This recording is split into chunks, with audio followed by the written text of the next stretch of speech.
The first question we have is from brother Bilal Umar. Bilal says, is oral sex permissible? It is awful, it is disgusting, it is not acceptable, but when it comes to the word halal or haram, we have to find a reference. The Quran says, نساؤكم حرث لكم فأتوا حرثكم أن شئتم. And Allah subhanahu wa ta'ala says in another ayah, فإذا تطهرن فأتوهن من حيث أمركم الله. So it is perfectly lawful for every spouse to enjoy his spouse, the entire body, except one thing. فأتوهن من حيث أمركم الله is to have an intimate relationship in the orifice which is created for this reason, okay, which is al-farj. Having an intimate relationship in the rear orifice is absolutely forbidden, one of the major sins, and it can take out of Islam. That is the only prohibition in this regard. Similarly, having intercourse during the menses. وَيَسْأَلُونَكَ عَنِ الْمَحِيضِ قُلْ هُوَ أَذًى فَاعْتَزِلُوا النِّسَاءَ فِي الْمَحِيضِ وَلَا تَقْرَبُوهُنَّ حَتَّى يَطْهُرْنَ فإذا تطهرن فأتوهن من حيث أمركم الله. Which means they ask you concerning the menstruation.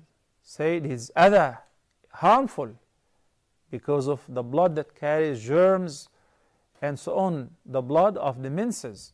So whenever there is blood flow or whenever the woman experiences the monthly period, you should avoid having an intimate relationship with your spouse in this condition until she is in a state of tahara.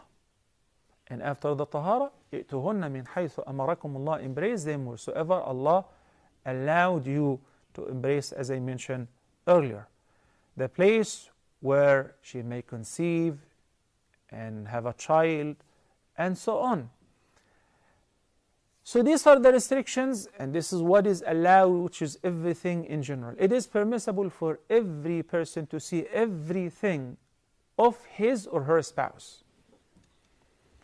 There is something called modesty, chastity, shyness, where, for instance, we know that Prophet Muhammad ﷺ never looked at the awrah of his spouse, and she never looked at his awrah.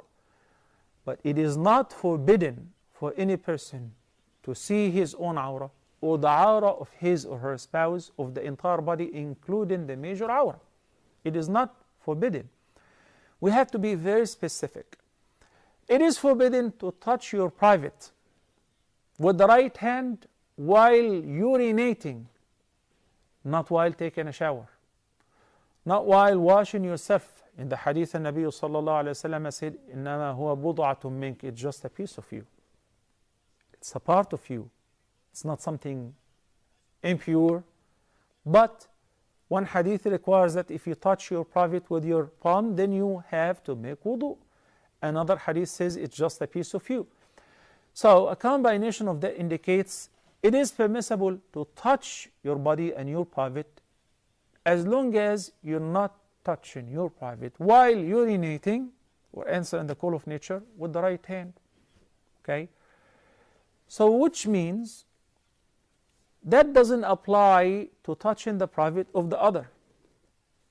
I know that this is a very sensitive subject, but you cannot imagine how many questions we get in this regard.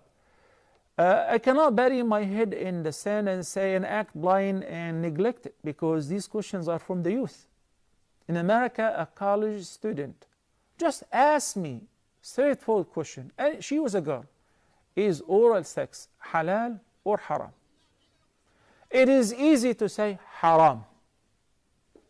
Can you support that with a proof? Can you say it is forbidden due to the following reference? I can only say that it is imitating animals. It is disgusting. It is a place of impurity. It is a place of answering the call of nature. How can you put your tongue and your mouth there? Right? And that's why it's disgusting. Okay? It should be avoided because unfortunately this is all imported from the West, Western societies who have tried everything. When they are done and finished with women and having even the worst kind of intimate relationship, which is forbidden and it leads to kufr, okay, they went to have sexual relations with the same gender, homosexuality. And when they're done with that, they moved on to animals. They will not have an end or a red line. Why? Because Allah subhanahu wa ta'ala says, وَمَنْ أَضَلُّ مِمَّنِ اتَّخَذَ إِلَهَهُ هَوَاهُ. Who is more astray than one who has taken his hawa, his lust or desire, as his own God? In a sense that whatever he desires, he does. Whatever they crave for as a lust, they do. Nothing is haram or restricted.